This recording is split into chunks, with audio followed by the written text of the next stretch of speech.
नमस्कार, नादी टीवी देख रहे हैं आप और मैं हूं आपके साथ नंसी शर्मा। और चलिए बुलेटिन की शुरुआत करेंगे। दरअसल घूसखोर पंडित इस फिल्म को लेकर जहां देश भर में विवाद अब बढ़ता जा रहा है, तमाम जो संगठन हैं वो अब सड़कों पर उतर आए हैं। फिल्म घूसखोर पंडित रिलीज से पहले विवादों में घिर गई है। फिल्म के टाइटल को लेकर ब्राह्मण समाज ने आपत्ति जताई है। उनका ये कहना है कि पंडित शब्द आमतौर पर ब्राह्मण समाज और धार्मिक विद्वानों से जुड़ा होता है, लेकिन इसके साथ घूसखोर शब्द जोड़ना ये गलत है। लोगों का मानना है कि इससे ब्राह्मण समाज को गलत तरीके से दिखाया जा रहा है। फिल्म के नाम को लेकर सबसे ज्यादा नाराजगी ब्राह्मण समाज में देखने को मिली। मध्य प्रदेश की राजधानी भोपाल समेत कई शहरों में ब्राह्मण समुदाय के लोगों ने सड़क पर उतरकर विरोध प्रदर्शन किए। विवाद बढ़ने के बाद एफआईआर भी दर्ज करवाई गई। मुंबई के समता नगर पुलिस स्टेशन में शिवसेना के एक प्रवक्ता ने नेटफ्लिक्स के खिलाफ शिकायत दर्ज कराई है। शिकायत में ये कहा गया है कि फिल्म का टाइटल आपत्तिजनक है और इसकी तुरंत जांच होनी चाहिए। तो वहीं लखनऊ के हजरतगंज थाने में एफआईआर दर्ज कराई गई। इसके साथ ही इस मामले में दिल्ली हाई कोर्ट में भी एक याचिका दाखिल की गई है, जिसमें फिल्म के टाइटल को गलत बताते हुए फिल्म की रिलीज पर रोक लगाने की मांग की गई। ये याचिका महेंद्र चतुर्वेदी ने अधिवक्ता विनीत जिंदल के माध्यम से दाखिल की है। तो वहीं राष्ट्रीय मानवाधिकार आयोग ने भी इस मामले में सूचना और प्रसारण मंत्रालय को नोटिस जारी कर दिया। अब आयोग ने यह कहा है कि इस तरह के टाइटल और फिल्म कंटेंट से न केवल समुदायों के बीच वैमनस्य बढ़ सकता है, बल्कि सार्वजनिक व्यवस्था को भी खतरा हो सकता है। इसलिए मामले को ध्यान से देखा जाना चाहिए। तो वहीं बढ़ते विरोध के बीच इस फिल्म के प्रोड्यूसर नीरज पांडे ने आधिकारिक बयान जारी कर फिल्म को पूरी तरह काल्पनिक बताया है। साथ ही फिल्म का टीजर और उससे जुड़ा सभी प्रमोशनल कंटेंट नेटफ्लिक्स इंडिया के सोशल मीडिया अकाउंट और यूट्यूब से हटा भी दिया गया है। लेकिन अभी भी जो ये विवाद है वो थमने का नाम नहीं ले रहा है। ये विवाद लगातार बढ़ता ही जा रहा है। अलग अलग सहयोगी हमारे साथ आज जुड़ेंगे और इसी पर हम आज उनसे चर्चा करेंगे। ये समझने की कोशिश करेंगे कि आखिर उनके इलाके में, उनके जिले में, उनके क्षेत्र में इस फिल्म के टीजर को लेकर कैसी स्थिति है। और सबसे पहले हम विनोद की ओर रुख कर लेते हैं। बहराइच से विनोद हमारे साथ में जुड़ गए हैं। विनोद, बहराइच में इस फिल्म को लेकर लोगों में कैसी क्या प्रतिक्रिया देखी जा रही है? क्योंकि हम देख रहे हैं कि देश भर में जो लोग हैं वो फिलहाल नाराज है। विशेष तौर पर जो ब्राह्मण समुदाय है वो काफी नाराज या आक्रोशित है। सड़कों पर उतरकर प्रदर्शन किए जा रहे हैं, विरोध किए जा रहे हैं। नेटफ्लिक्स पर भी जहां हमने देखा कि एफआईआर दर्ज की गई, जो नेटफ्लिक्स पर इस फिल्म को रिलीज किया जाना है, ओटीटी पर जिस ओटीटी प्लेटफॉर्म पर इसे रिलीज किया जाना है उस पर रोक लगाने की मांग की जा रही है। दिल्ली में हमने देखा किस तरह से हाईकोर्ट में जो याचिका है वो दाखिल की गई है। तमाम जो संगठन है, विशेष तौर पर जो ब्राह्मण वर्ग है, वो इस फिल्म से काफी नाराज बना हुआ है।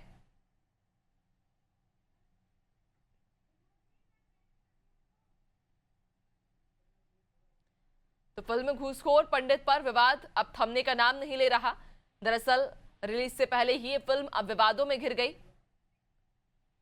बिल्कुल नैन्सी, क्योंकि बहराइच में भी काफी लोग नाराज हैं, ब्राह्मण समाज के लोग नाराज हैं, क्योंकि जिस तरीके से ये फिल्म बनाई गई, कहीं न कहीं इस फिल्म से लोग आहत हैं और इस फिल्म का बहराइच में भी बड़े पैमाने पर बहिष्कार हो रहा है। हम बात कर लेते हैं, हमारे साथ ब्राह्मण समाज के लोग इस वक्त जुड़े हुए हैं।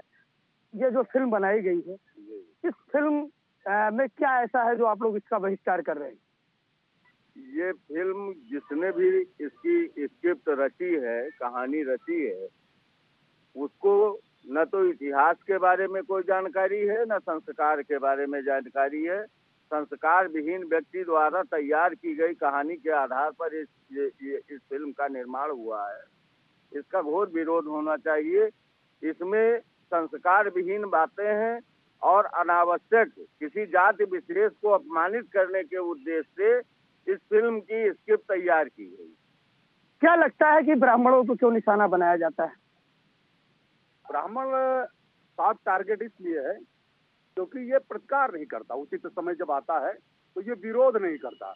जबकि यदि इतिहास देखा जाए तो ब्राह्मण मंगल पांडे है, ब्राह्मण ऋषि जमदग्नि है, ब्राह्मण वशिष्ठ है, ब्राह्मण दुर्वासा है। ब्राह्मण के हर वो कृत्य जो समाज को, देश को, धरती को, इंसानियत को बचाने के लिए यदि आगे आ जाए तो वो ब्राह्मण कहते हैं। ब्राह्मण एक दधीच है। कभी भी ब्राह्मण अपनी बात को उचित प्लेटफॉर्म पे रखना नहीं चाहता। रखना क्या चाहता है? अगर वो दिखाना चाहे तो हम चंद्रशेखर आजाद हैं, हम पंडित राम प्रसाद बिस्मिल हैं, हम पंडित दीनदयाल उपाध्याय हैं, हम श्यामा प्रसाद मुखर्जी हैं। यदि औरतों में आ जाएं तो हम रानी लक्ष्मीबाई हैं। अगर संविधान, जिस संविधान की बात करते हैं जिसके अंदर लोकतंत्र में सभी को अधिकार प्राप्त है, उस संविधान को बनाने वाले वीएन राव भी एक ब्राह्मण हैं। ब्राह्मण घूसखोर तो कदापि नहीं हो सकता। हाँ, अपने शरीर का, अपने जीवन का त्याग यदि किसी ने सिखाया है तो दधीच के रूप में एक ब्राह्मण ने ही सिखाया है। मैं माननीय डायरेक्टर नीरज पांडे जी को और जिसके रितेश शाह जी को मैं चाहता हूं कि अपनी बुद्धि का सुधार करें और इस टाइटल को, जो कि एफएमसी के पास गया था, एफएमसी से भी मैं निवेदन करता हूं कि इस टाइटल को तत्काल रूप से बर्खास्त किया जाए। नैन्सी, बिल्कुल और भी लोगों से हम बात कर लेते हैं क्योंकि ब्राह्मण के साथ साथ और भी लोग यहाँ पे मौजूद है। एक अधिवक्ता भी हमारे साथ हैं। ये जो टाइटल दी गई, क्या लगता है, क्या ब्राह्मणों को टारगेट किया जा रहा है? देखिए, अयम निज परोवेति गणना लभ्येति सायम उदार पुरुषा उदार चरितानाम जीवसुदेव। आज मैं ये कहना चाहता हूँ कि इस धरती पर मानव मूल्यों के प्रति अगर कोई वर्ग सजग है, आज की बात कर रहा हूँ परसेंटेज में, तो सिर्फ ब्राह्मण। इसके बाद भी ब्राह्मण आज व्यंग्यात्मक शैली में, हास्यास्पद शैली में देश के प्रति अलगाववाद के खलनायक के रूप में जो ब्राह्मणों को पेश किया जाता है, प्रस्तुत किया जाता है। और विडंबना है कि इस भारत की समस्त राजनीतिक पार्टियां इस बात को जानते हुए, क्या संसद में सभी वर्गों के व्यक्ति बैठे हैं, वो बहुत बुद्धिजीवी हैं, लेकिन उनकी संकीर्ण सोच तो देखिए कि सदैव इस भारत को संस्कारों का पाठ पढ़ाने वाला ब्राह्मण आज हाशिए पर कर दिया गया है। चलचित्रों में उनके हीरोधात चरित्र का उल्लेख किया जाता है। हम नैन्सी और भी बात कर लेते हैं। एक युवा अधिवक्ता है दिलीप जायसवाल, इनसे बात कर लेते हैं क्योंकि ब्राह्मणों के साथ साथ अन्य समाज भी इस वेब सीरीज से नाराज है। क्या लगता है ये बहुत गलत बात है, क्योंकि मैं भी एक ब्राह्मण कम्युनिटी से ना होकर के फिर भी सदैव से सदैव ब्राह्मण मेरे गुरु रहे हैं और ब्राह्मण हमारे शिष्य भी रहे हैं। और ब्राह्मण एक चाणक्य की भूमिका में हमेशा रहते हैं। वो निर्माण और पतन उनके गोद में पलते हैं। इसलिए ब्राह्मण बहुत ही पूजनीय व्यक्ति है और विद्वान है। वो घूस कभी ले ही नहीं सकता। वो अपनी फीस भले ही ले सकता है लेकिन घूस नहीं ले सकता। धन्यवाद।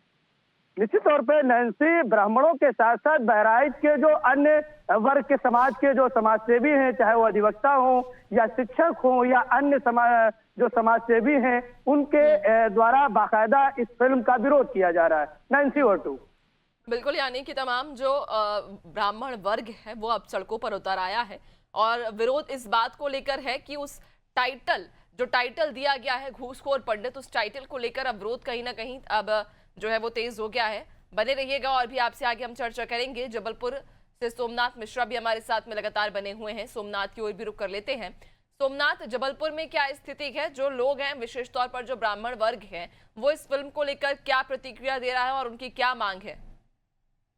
देखिए, बता दें, अगर जबलपुर की बात की जाए तो जबलपुर में ब्राह्मण समाज काफी नाराज है इसको लेकर और लगातार उनके द्वारा ये बात कही जा रही है तो इस पे बैन लगाने की आवश्यकता है, इस फिल्म को रिलीज ना किया जाए। और काफी जिस तरह इस फिल्म में वर्णन किया गया है उसको लेकर ब्राह्मण समाज बहुत ज्यादा नाराज है और इसके लिए अब विरोध प्रदर्शन भी शुरू होने वाला है, क्योंकि लगातार कुछ जगह भी विरोध भी किए जा रहे हैं। लेकिन अब जबलपुर में इस बात की जाए तो जबलपुर में भी इसका विरोध काफी हद तक किया जाएगा, क्योंकि लगातार आए दिन ब्राह्मणों पे कुछ ना कुछ टिप्पणी और कहीं ना कहीं कुछ बात कही जाती है जिससे ब्राह्मण समाज लगातार नाराज है। हमारे साथ काफी लोग हैं जो अपनी बात रखेंगे किस तरह की नाराजगी है। जी बताएं, किस तरह की इसमें जो फिल्म को लेकर है, क्या जिस प्रकार से एक धर्म विशेष को बदनाम करने का और उसकी छवि खराब करने का काम किया जा रहा है, ऐसी फिल्मों को सेंसर बोर्ड द्वारा अनुमति नहीं दी जानी चाहिए और ऐसी पिक्चर पब्लिक के बीच में नहीं आनी चाहिए। कहीं ना कहीं ऐसी फिल्में आने से लोगों में वैमनस्यता फैलेगी और एक वर्ग विशेष की छवि खराब होगी। जी भाई साहब बताएं, जो आप भी ब्राह्मण हैं और बताएं किस तरह के जो ये जो फिल्म है इसमें लेकर क्या कहना चाहेंगे? इतिहास साक्षी है कि हमेशा यदि कोई समाज का चेहरा है उसको फिल्म के द्वारा प्रदर्शित करना चाहिए, जिससे कि उसका जो वास्तविकता है वो जनता के सामने आए। लेकिन ये एक नैरेटिव बहुत समय से बना हुआ है कि पंडितों को हमेशा दूषित करना, उनके बारे में गलत टिप्पणी करना, उनके बारे में गलत प्रचार प्रसार करना, ये हमारे देश में बहुत लंबे समय से चला है। और इसी को पोषित करते हुए और ये पंडित भ्रष्टाचार के नाम से जो फिल्म आ रही है, हम इसका पुरजोर विरोध करते हैं। और इससे ये प्रदर्शित होता है कि पंडितों को ये टारगेट कर रहे हैं। अपने नियम कानून बनाए गए, इसके बाद में अरे भाई भ्रष्टाचार तो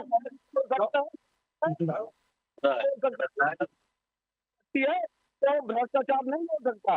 आपने बजरंगी भाईजान बनाया, उसमें आपने हिंदू धर्म के लोगों को आपने कटाक्ष किया, उसमें आपने मुस्लिम को बहुत ऊंचा अरे जबकि पूरा समाज क्या पूरा विश्व मुस्लिमों से परेशान है, आतंकवाद से परेशान है। लेकिन इस बात को हर कोई जानता है कि मक्का,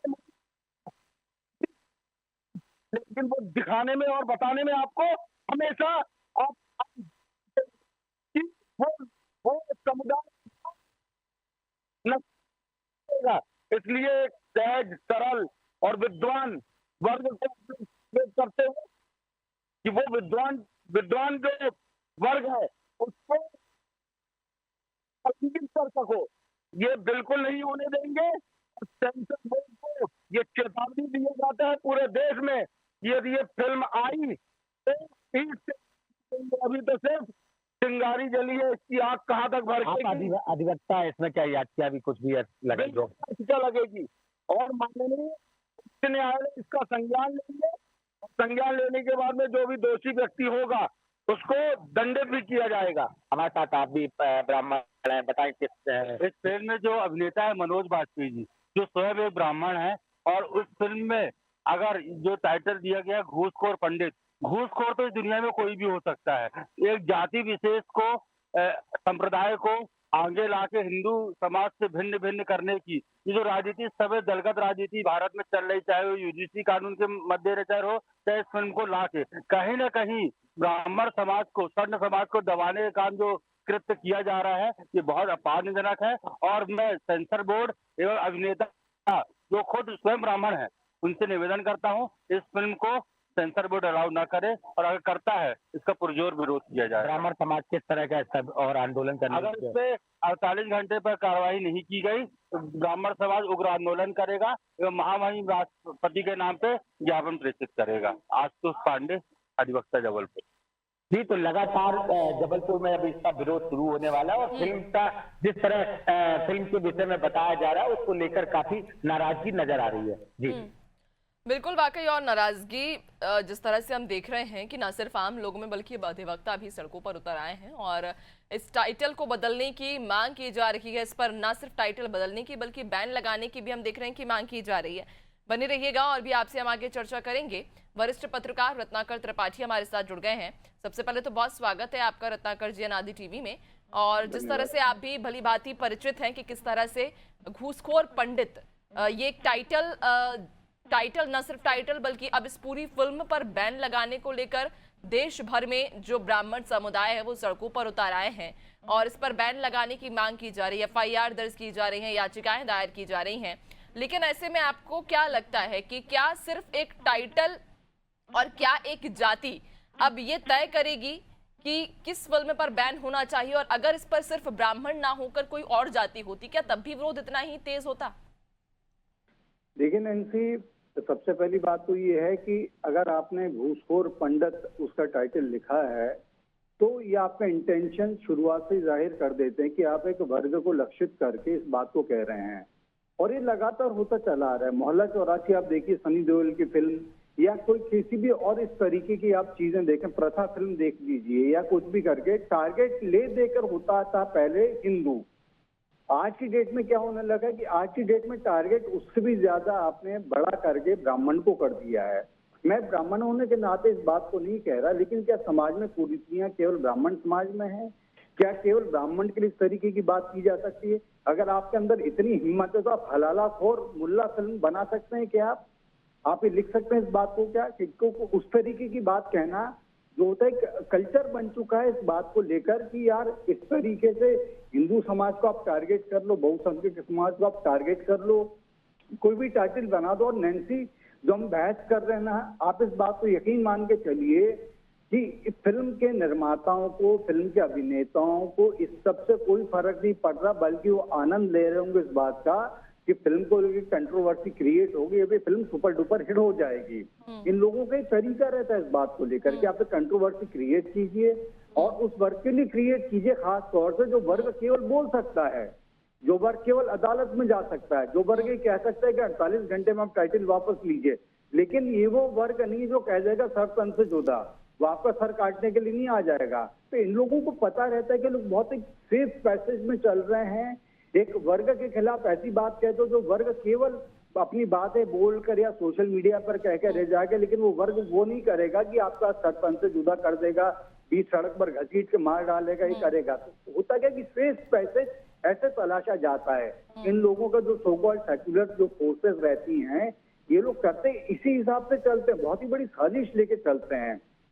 और ये फिल्म उसी साजिश का एक बहुत बड़ा हिस्सा है नैन्सी। बिल्कुल, लेकिन ऐसे में रत्नाकर जी एक और ये सवाल आता है ना कि सेंसर बोर्ड फिर किस लिए है? क्योंकि अगर कोई भी फिल्म वहां से अगर पास हो रही है, रिलीज तक अगर वो पहुंच रही है, तो पहले सेंसर बोर्ड से होते हुए जाती है।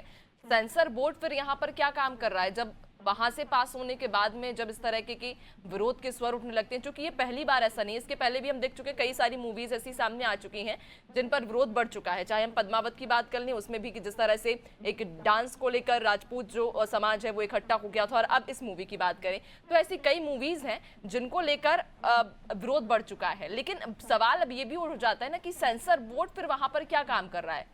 देखिए, सेंसर बोर्ड का जहाँ तक नैन्सी सवाल है, तो मैं आपको एक बात बताना चाहूंगा कि नरगिस दत्त जी जो राज्यसभा की मेंबर रही थी, उन्होंने इस बात को कहा था कि सत्यजीत रे जो हैं भारत की गरीबी को भुना रहे हैं, भारत की दरिद्र तो दुनिया में भुना रहे हैं। उस हिसाब से बहुत बड़े फिल्म मेकर बन गए। तो पाथेर पांचाली में भी ये इसी बात का जिक्र था कि भारत कितना गरीब है, कितना कृपण किस्म का देश है, तो उसको भी सेंसर बोर्ड ने पास किया था। लेकिन आज की डेट में नैन्सी, सेंसर बोर्ड जो है केवल और केवल सरकार द्वारा उपकृत किए जाने वाले लोगों का अड्डा बन के बैठ गया है। वहां किसी फिल्म को उनको नहीं देखना है, केवल ये देखना है कि यार सरकार के हित जो है सधते रहे इससे। तभी ये हुआ था कि कुछ फिल्में बनी थी इमरजेंसी को लेकर, उसको सेंसर बोर्ड ने परमिशन दे दी थी। कोर्ट ने बाद में कहा कि भाई आप इसका तथ्य तो बताइए कि किस तथ्य के आधार पर आपने इन चीजों को लेकर स्वीकृति दे दी है। तो सेंसर बोर्ड आज की डेट में जो है कुछ नहीं होता। जो सरकार जिनको ओबलाइज करना चाहती कर यार ये बड़े अपने समर्थक रहे हैं, अच्छा ये अपने ये रहे, तो इनको सेंसर बोर्ड का अध्यक्ष बना दो। गोविंद निलानी सेंसर बोर्ड के अध्यक्ष बने थे, बड़ी बड़ी बातें करते थे नैतिकता की, और जैसे ही सेंसर बोर्ड से हटे तो उन्होंने जूली 2 नाम की एक फिल्म बना दी थी। इतने अश्लील दृश्य, मतलब घनघोर किस्म से अश्लील दृश्य। और गोविंद निलानी वही थे जिन्होंने उससे पहले उड़ता पंजाब के कई सीन इसलिए काट दिए थे कि साहब ये अभद्र लगते हैं, नशे वाले सीन काट दिए थे। तो आप जब जूली 2 बना रहे हैं तो आपको सब ठीक लग रहा है। तो सेंसर बोर्ड जो हुआ है ये मनोरंजन की एक जगह बन गया है लोगों की, कि बैठ के अपन फिल्म देख रहे हैं, कमेटी रखे। सेंसर बोर्ड की सीरियसनेस नाम की चीज नहीं दिखती। और मैं तो इस बात को बहुत ही गंभीरता के साथ कह रहा हूँ कि आशा पारिक जी के बाद में सेंसर बोर्ड को लेकर इस तरीके के कोई पहल नहीं दिखी कि लगे कि एक मतलब एक पॉजिटिव सेंसरशिप होती है, तमीज की चीजों को आगे बढ़ाने की होती है, जो आपत्तिजनक चीजें रहती जिनके चलते समाज का माहौल बिगड़ सकता है, उनको रोकने की प्रवृत्ति तो कुछ नहीं रहता। सेंसर बोर्ड वहां बैठ के वो उसके अध्यक्ष और वो सब बैठ के सदस्य बैठ कर वहां पर फिल्म को पास कर देते हैं, और बाद में उनको पता रहता है कि बाद में कोर्ट में केस चला जाए और कोर्ट के एकदम हटा देंगे। तो ऐसे मतलब इस सेंसर बोर्ड का कोई मतलब ही नहीं है। इसको बंद करके उसको गंगा यमुना सरस्वती के संगम में डुबो देना चाहिए। किसी काम का सेंसर बोर्ड नहीं है। और ऐसा सेंसर बोर्ड होने से बहुत अच्छा है कि सेंसर बोर्ड हुई नहीं, हर फिल्म रिलीज होता है। बाकी क्योंकि हिंदू विरोध करेंगे, बाकी 8 लोग विरोध करेंगे, फिर कोर्ट कह देगी। तो इस देश में फिर सेंसर बोर्ड की कोई जरूरत ही नहीं है। थोड़ा सेंसर बोर्ड भांग खाकर यहाँ पर कि हम तो उपकृत हो गए 4-5 साल के लिए, एनएफडीसी में किसी को लाके बैठा दिया जाता है 4-5 साल के लिए, एक विचारधारा विशेष के या राजनीतिक दल विशेष का समर्थक है वो, खत्म बात है। बाकी चीजों कोर्ट देख ली तो फिर कोर्ट देख लेना सारी चीजें। नैन्सी, जरूरत क्या सेंसर बोर्ड की, जरूरत क्या किसी भी चीज को जांचने की, कोर्ट देख लेगा। कोर्ट के बाद कोई काम ही नहीं है ना। ये लोग तो ऐसा प्रिटेंड करते हैं कि कोर्ट, सुप्रीम कोर्ट कहता है कि हमारे पास पेंडिंग केसेस बढ़ते चले जा रहे हैं, लेकिन सेंसर बोर्ड यहाँ पर क्या कर रहा है, सड़ी फिल्मों को रिलीज कर देता है, वो ओके दे देता है और ज्यादा से ज्यादा करता है कि यू या ए कर देता है अनिबंधित प्रदर्शन के लिए। बिल्कुल, और वाकई और ये विवाद सिर्फ ब्राह्मण समाज तक ही सीमित नहीं रहेगा, क्योंकि अगर इस फिल्म में पंडित की जगह किसी दूसरी जाति का नाम लिया जाता तो संभवतः इसी प्रकार का विरोध तब भी देखने को मिलता। तो यानी कि किसी जाति अपने मनोरंजन के लिए किसी जाति धर्म की भावनाओं को ठेस पहुंचाना अब ये लगभग आम सा हो गया है। बने रहिएगा और भी आपसे आगे हम चर्चा करेंगे। बहराइच की ओर एक बार फिर रुक कर लेते हैं। सहयोगी विनोद काफी देर से कई अधिवक्ताओं और कई लोगों के साथ, कई ब्राह्मण समाज के जो लोग हैं उनके साथ बने हुए हैं। विनोद, ये जिस तरह से वरिष्ठ पत्रकार रत्नाकर जी भी कह रहे हैं कि एक मनोरंजन के लिए अब किसी भी जाति और किसी भी धर्म की भावनाओं को ठेस पहुंचाना ये अब लगभग आम सा हो गया, और यही कुछ एक पैटर्न हम बीते कुछ सालों में देखते हुए भी आ रहे हैं फिल्मों में जो बन रहा है। निश्चित तौर पे नैन्सी, क्योंकि जिस तरीके से वरिष्ठ पत्रकार जी ने जो बताया कि इस तरीके के नाम देकर लोग मनोरंजन को बढ़ावा देते हैं, लेकिन यहाँ के जो वरिष्ठ अधिवक्ता है उनका साफ तौर से कहना है कि ये जो इस तरीके की जो टाइटल बनाई जाती है एक नया नाम देकर कमाई बढ़ाने के लिए एक कमाई का जरिया बन जाता है। क्योंकि आज नेपाल में भी इस नाम को लेकर आज प्रोटेस्ट हुआ है। किस नजरिए से देखते हैं आप इसको? ये वास्तव में ये जो सनातन के विरोधी है, जिनकी जो एक साजिश चल रही है, तो चूंकि ब्राह्मण समाज ही शुरुआत से अंत तक व्यवस्था उसकी होती है, ब्राह्मण समाज गॉड गिफ्टेड उसकी योग्यता होती है, वो स्वयं से इतना योग्य होता है पैदाइशी, जितना बाकी लोग जो है पढ़ लिख कर जितना योग्य होता है उससे ज्यादा ब्राह्मण गॉड गिफ्टेड है, वो पैदाइशी जो है होता है। तो मतलब ये है कि इस देश को और भारत को बर्बाद करने के लिए जो व्यवस्था है ये सब उसी साजिश के शिकार है। निश्चित तौर पर देखिए, बड़ी बात इन्होंने कही कि साजिश का शिकार है। क्या लगता है, आप युवा है, किस नजरिए से देखते हैं आप इसको? देखिए, मैं इतना बताना चाहूंगा कि पूरे हिंदू समाज का जो ब्रेन है वो ब्रेन ब्राह्मण है, और युद्ध की नीति ही यही रही है कि यदि आपको युद्ध जीतना है तो आप ब्रेन को खत्म कर दीजिए। और सनातन विरोधियों का ये एजेंडा चल रहा है कि किसी प्रकार सनातन के ब्रेन को खत्म कर दो, सनातन अपने आप खत्म हो जाएगा। और भी लोगों से बात कर लेते हैं जल्दी नैन्सी। मिटाने का काम किया जा रहा है। और मैं एक बात कहना चाहूंगा, जब से योगी जी ने बटोगे तो कटोगा का नारा दिया है, उसके बाद इस नारे को फेल करने के लिए ऐसी नीतियां बनाई जा रही हैं। और आज एक हिंदूवादी सरकार के होते हुए केंद्र में अगर इस तरह की टाइटल पास हो रही है, समाज में उतर रही है, तो इसके सीधे बिल्कुल विनोद, चूंकि समय का अभाव है आपको रोकना चाहूंगी मैं, और चूंकि हम देख रहे हैं कि जिस तरह से अब विरोध के जो स्वर अब तेज होते जा रहे हैं और ये मामला अब कोर्ट तक जा पहुंचा है, तो अब ये देखना लाजमी होगा कि आखिरकार इस फिल्म से जुड़े हुए जो निर्माता हैं, जो इसमें कलाकार हैं, या इस फिल्म पर क्या एक्शन लिया जाता है। और जिस तरह से हिंदू एकत्रित हुए हैं और ब्राह्मण समाज अब एकत्रित होकर लगातार ये मांग कर रहा है कि इस फिल्म की रिलीज पर रोक लगाई जाए। हालांकि इससे जुड़े हुए जो ट्रेलर्स थे उन्हें तो हटा दिया गया है, लेकिन रिलीज को लेकर अभी तक स्थिति फिलहाल संशय में है। अब ये देखना लाजमी होगा कि कोर्ट में जब ये मामला पहुंचा है तो आखिरकार इस फिल्म की रिलीज को लेकर, इनके निर्माताओं को लेकर, या इसमें जिन सीन्स पर ब्राह्मण समाज को दिक्कत है उन पर क्या एक्शन लिया जाएगा। बहुत शुक्रिया आप सभी का जानकारी साझा करने के लिए। तो आपको बताते चलें कि घूसखोर पंडित, जिससे कि तमाम देश भर में जो ब्राह्मण समुदाय हैं वो एकत्रित हो गए हैं, और अब ऐसे में ये मांग की जा रही है कि इस फिल्म की रिलीज पर रोक लगाई जाए। हालांकि जो निर्माता हैं उनके द्वारा खुद सोशल मीडिया प्लेटफॉर्म पर एक पोस्ट कर उन्होंने ये साफ कहा है कि उनका ये उद्देश्य नहीं था कि किसी भी भावनाओं को, किसी भी जाति धर्म के जो लोग हैं उनकी भावनाओं को ठेस पहुंचाई जाए, लेकिन अगर ठेस पहुंची है तो उन्होंने माफी भी मांगी है। फिलहाल टीजर को हटा दिया गया है, लेकिन अब ये मामला चूंकि कोर्ट तक पहुंच चुका है और ये देखना अब लाजमी होगा कि इस फिल्म पर आने वाले समय में क्या निर्णय लिया जाएगा। इसी के साथ फिलहाल इस खास बुलेटिन में इतना ही। बने रहिए नादी टीवी के साथ, दीजिए इजाजत, नमस्कार।